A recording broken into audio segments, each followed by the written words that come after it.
Guys, स्वागत है आपका हमारे यूट्यूब चैनल ई एजुकेशन में। आज हम लोग पढ़ेंगे बीटीसी सेकंड सेमेस्टर का एक चैप्टर है मुद्रा मनी, जिसको बोलते हैं इंग्लिश में इकोनॉमिक्स का ये चैप्टर है। जब आप एसएसटी देखेंगे तो एसएसटी में ही ये आपका इकोनॉमिक्स है, मुद्रा के बारे में ये चैप्टर में हम देखेंगे। देखते हैं हम लोग सबसे पहले कि मुद्रा क्या होता है, मुद्रा का अर्थ क्या होता है। यहाँ पे लिखा हुआ है कि मुद्रा को अंग्रेजी भाषा में मनी कहते हैं। जैसे हम लोग सब लोग सामान्य तौर पे मनी बोलते हैं, मनी का अर्थ धन होता है या मुद्रा होता है। यह जो है यह लैटिन भाषा का मोनेटा से बना हुआ है। जो मोनेटा शब्द है वो लैटिन भाषा से लिया गया है और उसी से आपका मनी बना हुआ है। मोनेटा शब्द आया कहाँ से?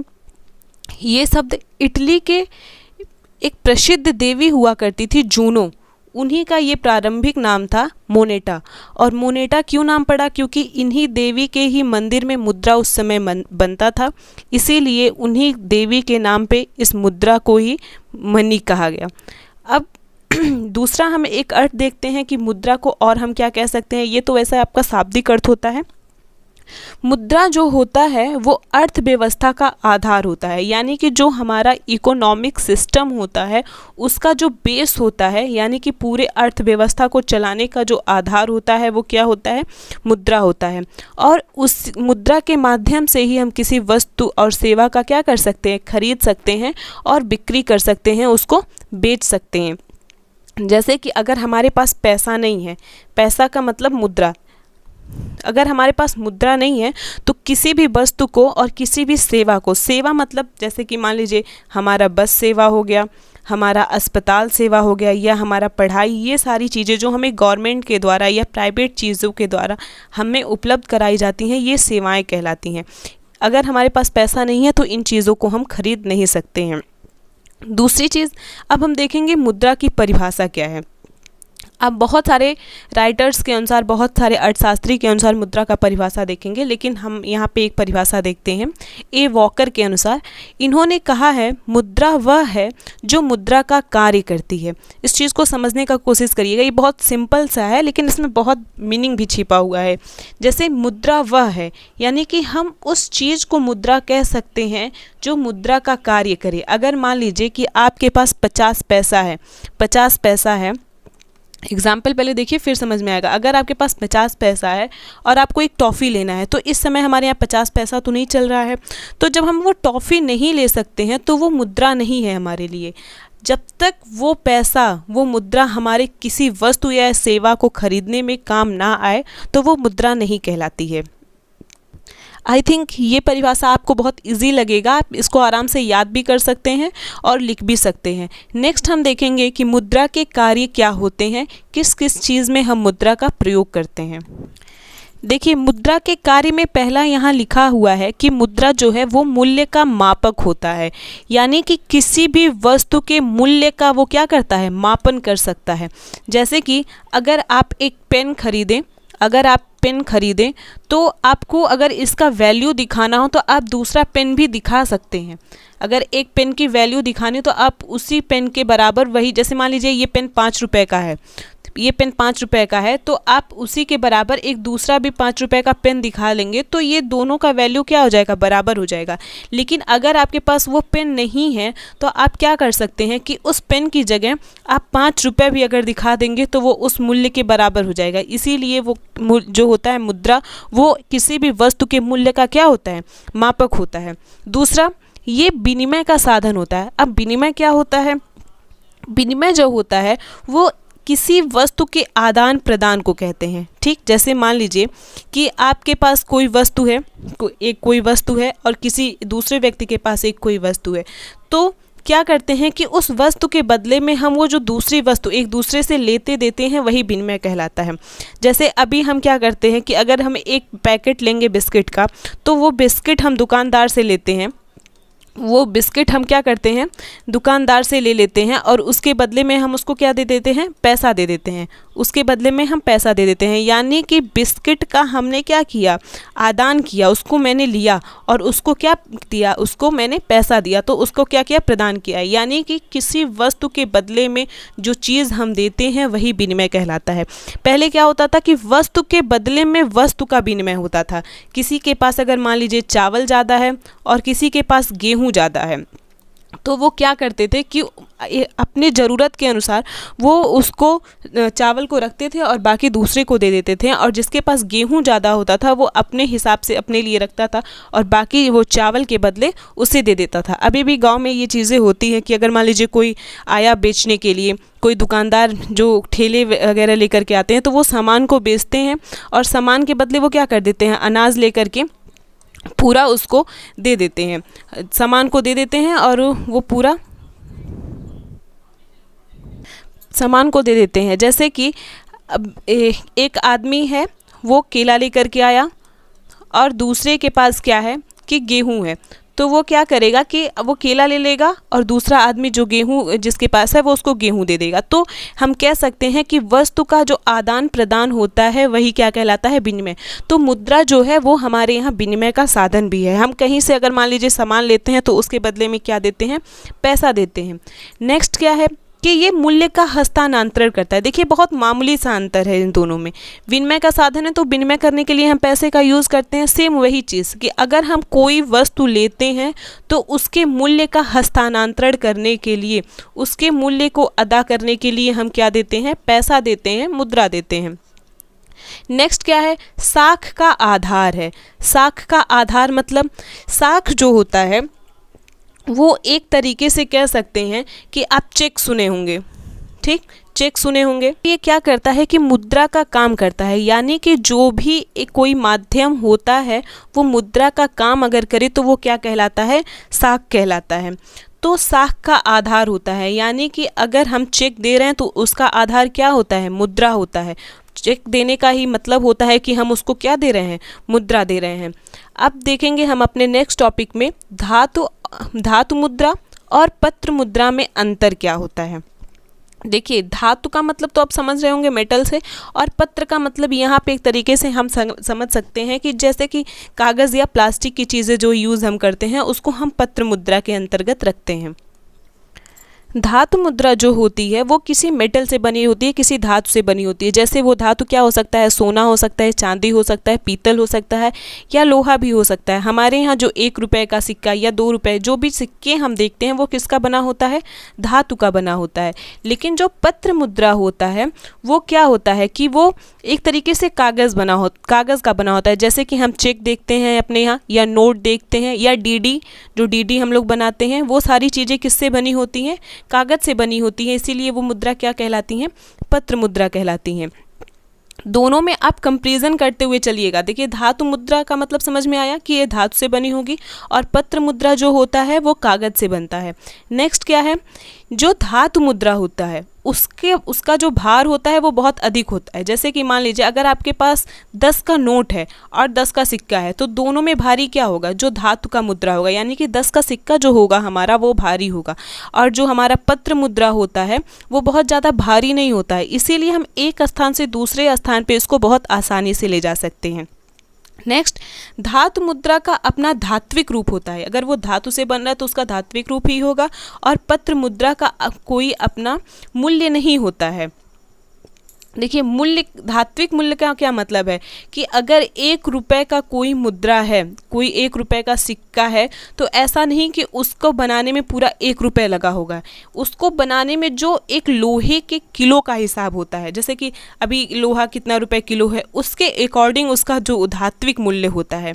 लेकिन जो पत्र मुद्रा होता है इसका कोई वैल्यू नहीं रहता। अगर आप मान लीजिए कि आप ऐसे 1-1 रुपये करके गुल्लक में इकट्ठा कर रहे हैं, और वो पूरा गुल्लक के मान लीजिए फूट गया, कहीं गिर गया, ऐसे हो गया कि वो पूरा सिक्का खराब हो गया, तो आप उस लोहे को बेच करके उसका धात्विक मूल्य तो प्राप्त कर सकते हैं, उस लोहे का आपको वैल्यू मिल जाएगा। लेकिन अगर आपके पास नोट है और वो नोट गल गया, सड़ गया, उस पर बिल्कुल भी उसका नंबर नहीं दिख रहा है, तो उसका आपका कोई मूल्य नहीं मिलेगा। वो पूरी तरीके से सड़ गया है तो उसका कोई वैल्यू नहीं रह जाएगा। नेक्स्ट, धातु मुद्रा की ढलाई में बहुत अधिक व्यय होता है। आप जब धातु मुद्रा को देखेंगे तो उसको बनाने में गवर्नमेंट बहुत ज़्यादा पैसा खर्च करती है, बल्कि जो पत्र मुद्रा होता है वो धातु मुद्रा की अपेक्षा कम पैसा खर्च करवाता है। यानी कि अगर आप कागज़ की मुद्रा छपवा रहे हैं तो उसको छापने में कम पैसा आपको व्यय करना पड़ेगा। नेक्स्ट क्या है, जो धातु मुद्राएं होती हैं वो जल्दी ख़राब नहीं होती, लेकिन पत्र मुद्राएं क्या होती हैं, जल्दी से ख़राब हो जाती हैं। इसीलिए हम लोग क्या करते हैं, गुल्लक में हमेशा सिक्के ही डालना पसंद करते हैं। नेक्स्ट देखेंगे, सिक्कों को ज़मीन में मिट्टी के नीचे दबाकर भी रख सकते हैं, लेकिन पत्र मुद्रा को ज़मीन के नीचे हम दबा करके नहीं रख सकते। सिक्के को घिसने से धातु के मूल्य में कमी आ जाती है, लेकिन पत्र के घिसावट का कोई भय नहीं होता। धातु मुद्रा का निर्माण सरलता से नहीं किया जा सकता और संकट काल में पत्र मुद्रा का निर्माण सरलता से किया जा सकता है। धातु मुद्रा अधिक स्थान घेरती है, बल्कि पत्र मुद्रा उसके कंपैरिजन में क्या करती है, कम स्थान घेरती है। और धातु मुद्रा में जनता का अधिक विश्वास पाया जाता है, जबकि पत्र मुद्रा में जनता का कम विश्वास पाया जाता है। देखिए दोनों, इसको समझने की कोशिश करिएगा। जनता का विश्वास पाने का मतलब होता है कि आप उसको चाहे जितने समय तक रख सकते हैं वो ख़राब नहीं होगा, लेकिन पत्र मुद्रा क्या होता है कि आप उसको ज़्यादा देर तक रखेंगे तो उनको डाउट रहता है कि कहीं ख़राब ना हो जाए, इसीलिए जनता उस पर क्या करती है, कम विश्वास करती है। देखिए, धातु मुद्रा और पत्र मुद्रा, धातु मुद्रा और पत्र मुद्रा में क्या करिएगा कि आप इस चीज़ को खुद के ऊपर लागू करके अगर सोचेंगे तो ये बहुत आसान हो जाएगा दोनों में अंतर लिखना। बस कॉन्सेप्ट यहाँ से आप क्लियर करिएगा कि आप सिक्के के साथ कैसा व्यवहार करते हैं और आप एक नोट के साथ कैसा व्यवहार करते हैं। अगर इन दोनों को आप अच्छे से अपने अकॉर्डिंग सेट करके लिखेंगे तो बहुत आसानी से आप धातु मुद्रा और पत्र मुद्रा में अंतर कर पाएंगे। नेक्स्ट हम देखेंगे मुद्रा का वर्गीकरण, यानी कि मुद्रा को कितने प्रकार से हम बांट सकते हैं, क्या क्या होता है मुद्रा के नाम। देखिए, मुद्रा के वर्गीकरण में हमको इसका दो पढ़ना है। एक हमको पढ़ना है प्रकृति के आधार पे और दूसरा हमको पढ़ना है वैधानिकता के आधार पे मुद्रा का वर्गीकरण। तो मुद्रा के वर्गीकरण में पहले हम प्रकृति के आधार पे देखते हैं। प्रकृति के आधार पे मुद्रा को हम दो भागों में बांटते हैं। पहला भाग जो होता है वो हमारा क्या होता है, वास्तविक मुद्रा होता है, और दूसरा जो हमारा होता है वो क्या होता है, हिसाब का मुद्रा होता है। वास्तविक मुद्रा क्या होता है इसको देखेंगे। देखिए, वास्तविक मुद्रा से जो आशय होता है वो किसी देश में चलने वाली मुद्रा से होता है। यानी कि अगर आप भारत के अंदर हैं तो भारत के अंदर भारत का ही नोट चलेगा, तो ये जो नोट यहाँ का चलता है वही इसका क्या कहलाता है, वास्तविक मुद्रा कहलाता है। यानी कि कह सकते हैं वास्तविक मुद्रा उसे कहते हैं जो देश में चलने वाली मुद्रा से होता है। ठीक है, जिस देश में जिस देश की मुद्रा चलेगी वही मुद्रा क्या कहलाएगी, वास्तविक मुद्रा कहलाएगी। और देश के अंदर समस्त भुगतान वास्तविक मुद्रा के रूप में ही स्वीकार किए जाते हैं। अब सिंपल समझिए कि जिस देश में हम रहते हैं उसी देश की मुद्रा को ही हम क्या कहते हैं, वास्तविक मुद्रा कहते हैं। इसको दो आधार पे बांटा गया है। पहला हमारा क्या होता है, धातु मुद्रा, और दूसरा क्या होता है, पत्र मुद्रा। धातु मुद्रा आप लोगों को बता दिया गया है और पत्र मुद्रा बता गया है। फिर देखेंगे हिसाब की मुद्रा क्या होता है। हिसाब की मुद्रा क्या होता है कि कुछ मुद्राएं ऐसी होती हैं जो हिसाब किताब के रूप में हम प्रयोग करते हैं। कैसे प्रयोग करते हैं, हिसाब किताब के रूप में प्रयोग करते हैं। जैसे कि एक तरीके से हम कह सकते हैं बैंक ड्राफ्ट होता है। दूसरी चीज़ें क्या होती हैं, चेक हम कह सकते हैं। अगर हमको बैंक से पैसा लेना है, जमा करना है, तो हम क्या करते हैं कि ज़्यादा से ज़्यादा बैंक ड्राफ्ट का यूज़ कर सकते हैं, चेक का यूज़ कर सकते हैं। इसके माध्यम से हम ज़्यादा से ज़्यादा पैसों का हिसाब किताब एक साथ कर सकते हैं। इसीलिए हम इन चीज़ों को क्या बोलते हैं, हिसाब की मुद्रा कहते हैं। दूसरी चीज़ें हम देखेंगे वैधानिकता के आधार पे। तो इस पे आप थोड़ा ज़्यादा गौर करिएगा क्योंकि आप लोगों के सेमेस्टर में ये चीज़ें ज़्यादा पूछी गई हैं। विधिग्राम मुद्रा क्या होता है, साख मुद्रा क्या होता है। वैसे मुद्रा के तो बहुत सारे टाइप्स हैं, लेकिन हम इम्पॉर्टेंट चीज़ें देखेंगे जो हमें पढ़ना है और जो हमारे सेमेस्टर में पूछा जाएगा। पहला वैधानिकता के आधार पे हम कहते हैं, एक हमारा होता है विधिग्राह मुद्रा और दूसरा हमारा होता है साख मुद्रा। पहले हम देखेंगे कि विधिग्राह मुद्रा क्या होता है। देखिए, विधि का क्या मतलब होता है। विधि का मतलब होता है नियम या कानून। ठीक, नियम या कानून, यानी कि जो भी मुद्राएं नियम या कानून से चलें, या दूसरी चीज़ें हम कह सकते हैं कि सरकारी आदेश से चलें। कैसे चलें? सरकारी आदेश से चलें, वो मुद्राएं क्या कहलाती हैं? विधिग्राह्य मुद्रा कहलाती हैं। जैसे कि अभी हमारे भारत की जो मुद्रा है, भारत की मुद्रा है, आप उस पर देखेंगे तो नीचे अगर कोई भी नोट है तो उस पर लिखा रहता है मैं धारक को इतना रुपए देने का वादा करता हूँ। ठीक है, तो वो चीज़ें क्या है, यानी कि सरकारी आदेश, और नीचे वहाँ पे गवर्नर का वहाँ पे सिग्नेचर रहता है। तो ये चीज़ें हमें कौन दे रहा है? सरकार दे रही है। यानी कि सरकारी आदेश पे हमें वो 10 रुपये का नोट 10 रुपये में ही चलाना होगा। ये हमारा चीज़ क्या होता है? विधिग्राह्य मुद्रा कहलाता है। इसमें भी दो प्रकार हम रखते हैं, एक सीमित मुद्रा होती है और दूसरा जो होता है असीमित मुद्रा होती है। देखिए, सीमित का ही मतलब होता है कि निश्चित, यानी कि उस मुद्रा को एक निश्चित सीमा तक ही आप प्रयोग कर सकते हैं, और असीमित मतलब क्या होता है? अनिश्चित, यानी कि उस मुद्रा का उपयोग आप असीमित सीमा तक कर सकते हैं। इसका एग्जाम्पल हम देखेंगे तब ये चीज़ें हमें समझ में आएंगी।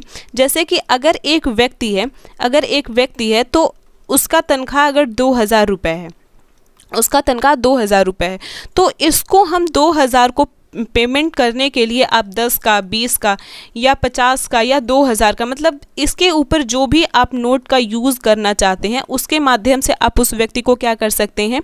मुद्रा दे सकते हैं, ताकि उसका जो वेतन है वो पूरा हो जाए। लेकिन अगर इसी व्यक्ति को आप 1 रुपये के सिक्के देना शुरू कर दो, 2000 तक 1-1 रुपये के सिक्के दो, तो क्या वो लेना स्वीकार करेगा?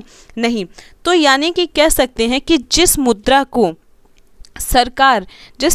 सरकार क्या करे? स्वीकार करे कि आप इस मुद्रा को इस निश्चित सीमा तक अदा कर सकते हैं, वो हमारी सीमित मुद्रा कहलाती है। और जिस मुद्रा को सरकार कहे कि आप चाहे जितना दो, वो मुझसे मतलब नहीं है, वो असीमित मुद्रा कहलाती है। यानी कि अगर आप 1-1 रुपये का सिक्का देना शुरू कर रहे हैं तो गवर्नमेंट इसके लिए एक निश्चित रेशियो रखी है कि इससे ज़्यादा आप किसी व्यक्ति को पेमेंट करने के लिए 1 का सिक्का नहीं दे सकते। ये असीमित मुद्रा के अंतर्गत नहीं, बल्कि सीमित मुद्रा के अंतर्गत आएगा। और जिसका आप पेमेंट अपने हिसाब से चाहे जितना कर सकेंगे, वो असीमित मुद्रा होती है। नेक्स्ट हम देखेंगे साख मुद्रा क्या होती है।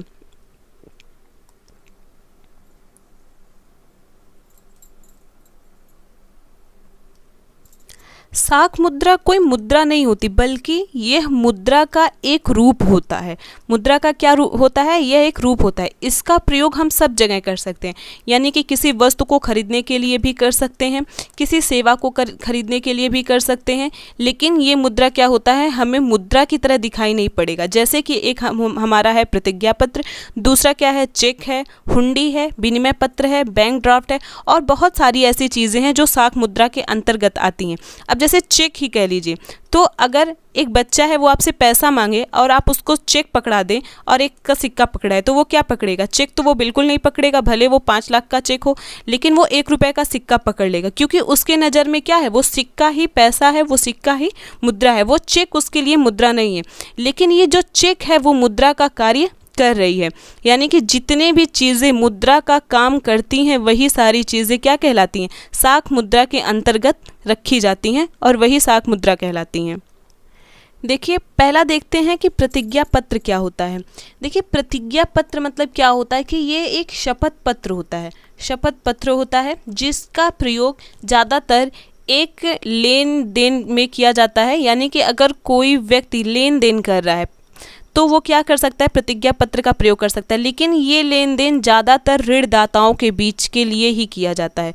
जो ऋणदाता होते हैं और जो ऋणग्राही होते हैं, यानी कि जो ऋण लेता है और जो ऋण देता है, उनके बीच में ज़्यादातर ये प्रतिज्ञा पत्र का यूज किया करते हैं। और इस प्रतिज्ञा पत्र का उपयोग इन दोनों को करना रहता है, और इन दोनों को उसके नियमों और शर्तों का पालन करना रहता है। जैसे कि मान लीजिए, अगर कोई व्यक्ति ऋण ले रहा है और दूसरा दे रहा है, तो वो एक नियम और अपना वो बनाते हैं, कानून बनाते हैं कि हम इसके अकॉर्डिंग देंगे। अगर आपको किसी से पैसा लेना है तो आप क्या कहते हैं कि हम इतने दिन तक दे देंगे। तो इन नियम और शर्तों के अनुसार अगर आप उस पैसे को उतने दिन में नहीं देंगे, तो उसी के अकॉर्डिंग आपके ऊपर क्या लगेगा? ब्याज लगेगा। यानी कि कह सकते हैं ऋण के नियम और शर्त जिस पत्र में लिखे जाते हैं वही क्या कहलाते हैं? प्रतिज्ञा पत्र कहलाते हैं। दूसरा है चेक। अब चेक क्या होता है? चेक आप लोग सभी लोग सुने होंगे कि बैंक में ज़्यादातर चेक का यूज़ होता है, और ये जो चेक होता है वो बैंक के द्वारा ही निर्गत कराया जाता है। चेक में क्या होता है कि उसमें एक नंबर अंकित होता है। चेक में क्या होता है, एक नंबर अंकित होता है जो कि बैंक के कंप्यूटर में फीड होता है। बैंक के कंप्यूटर में क्या हो जाएगा, उसकी फीडिंग हो जाती है, यानी कि उस चेक के बारे में पूरा बायोडाटा उस बैंक के कंप्यूटर में क्या हो जाएगा, फीड हो जाएगा। और इस चेक के माध्यम से क्या होता है कि कोई भी व्यक्ति नगद पैसा निकाल सकता है या किसी को नगद पैसा निकालने की अनुमति दे सकता है। जैसे मान लीजिए कि आपके पास अगर एक चेक बुक है, आपको बैंक ने एक चेक बुक दिया है, तो आप क्या कर सकते हैं कि अगर आपको अपने अकाउंट से पैसा निकालना है और आप नहीं जाना चाहते हैं, तो उस चेक को भर करके आप उस पर सिग्नेचर करके दे देंगे, तो वो व्यक्ति क्या करेगा, उस बैंक से पैसा निकाल करके आपको ला करके दे देता है। लेकिन क्या होता है कि ये चेक भी कई प्रकार के होते हैं, जैसे कि कह सकते हैं रेखांकित चेक होता है, धारक चेक होता है, और बहुत सारे चेक होते हैं। लेकिन आपको सिंपल यहाँ पे जानना होगा कि चेक क्या होता है। तो क्लियर है, चेक वो होता है कि जो बैंक के द्वारा निर्गत किया जाता है और उस पर एक अपना नंबर फीड होता है। जिसका अकाउंट होता है वही उसका प्रयोग कर सकता है, जिसके नाम पे वो निर्गत होगा वही उसका प्रयोग कर सकता है, और उस चेक के माध्यम से आप नगद रुपए निकाल सकते हैं, स्वयं निकाल सकते हैं, या किसी और को अगर आप भर करके देते हैं, आप उसको परमिशन करेंगे तो उसके माध्यम से भी आप पैसे को क्या कर सकते हैं, नगद बैंक से ले सकते हैं। नेक्स्ट हम देखेंगे हुंडी क्या होता है। देखिए, हुंडी भी एक प्रकार का पत्र होता है जिसमें एक व्यापारी या कह सकते हैं कि एक क्रेता जो होता है वो दूसरे व्यापारी को या विक्रेता को ये आदेश देता है कि उस हुंडी में जितनी भी राशि लिखित रहेगी, उस राशि को उस निश्चित समय पे जितनी भी उसमें क्या लिखी रहेगी, समय लिखी रहेगी। जैसे कि मान लीजिए कि कोई हुंडी पत्र है, उसमें जितनी राशि लिखी है और जितना समय लिखा हुआ है, तो जो दो व्यक्तियों के बीच में होता है, पहला व्यक्ति जो उस हुंडी पत्र को देता है और दूसरा जो लेता है, इन दोनों के अनुसार, जो अगर पहला व्यक्ति दे रहा है तो उसके आदेश के अनुसार जितनी राशि उस हुंडी पत्र में लिखी रहेगी और जिस समय तक लिखी रहेगी, इस पहले व्यक्ति के आदेश के अनुसार उस दूसरे व्यक्ति को, उसी व्यक्ति को यानी कि पहले व्यापारी को ही दे सकता है अगर वो कहे तो, या इसी व्यक्ति के द्वारा, इसी पहले व्यापारी के द्वारा जिस दूसरे व्यक्ति को वो अदा करने के लिए कहेगा उसको दे सकता है। यानी कि कह सकते हैं कि राशि का भुगतान मांगने पर एक निश्चित समय के बाद उल्लेखित व्यक्ति, जिस व्यक्ति का नाम इस हुंडी में लिखा रहेगा या जिसको आदेश किया जाएगा, उस व्यक्ति को जमा करना रहता है, उस व्यक्ति को देना रहता है, और यही हमारे यहाँ क्या कहलाता है, हुंडी कहलाता है। ये हुंडी आप लोग बहुत सुने होंगे, हमारे यहाँ बहुत समय से ये हुंडी की प्रथा चली आ रही है। नेक्स्ट देखते हैं विनिमय पत्र क्या होता है। देखिए, विनिमय का अर्थ आप लोगों को बता दिए। विनिमय का मतलब लेन देन, यानी कि लेन देन के लिए जिस पत्रों का यूज़ किया जाता है, जिन हम कह सकते हैं कि लेटर का यूज़ करते हैं, वही हमारा क्या कहलाता है, विनिमय पत्र कहलाता है। और उसी प्रकार से हमारा होता है बैंक ड्रॉप जिस प्रकार जैसे चेक का निर्गत वो करता है, बैंक करता है, उसी प्रकार से बैंक ड्रॉप भी बैंक के द्वारा ही निर्गत किया जाता है।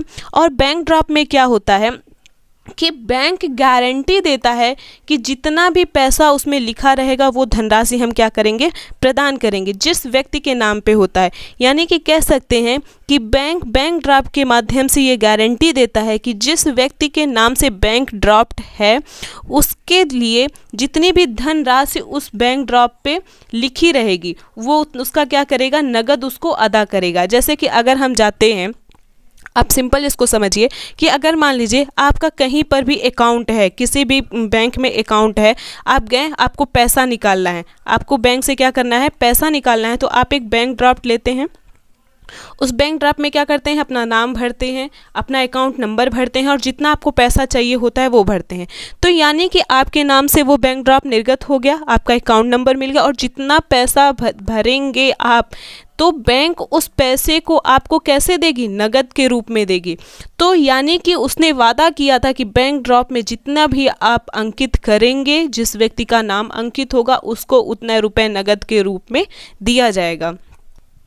देखिए, आपके सेमेस्टर में अगर पूछ लेगा कि मुद्रा कितने प्रकार की होती है तो आप मुद्रा का दोनों प्रकार भी लिख सकते हैं। अगर आपको इतना नहीं याद है तो आप डायरेक्ट लिख सकते हैं विधिग्राम मुद्रा होता है, साख मुद्रा होता है, ये चीज़ें आपको लिखना है। अगर आप वास्तविक मुद्रा लिखते हैं, हिसाब की मुद्रा लिखते हैं, या विधिग्राम मुद्रा लिखते हैं, साख मुद्रा लिखते हैं, तो ये सारी चीज़ें गलत नहीं होंगी। लेकिन अगर आपसे पूछता है कि साख मुद्रा क्या होता है तो आपको साख मुद्रा ही लिखना है।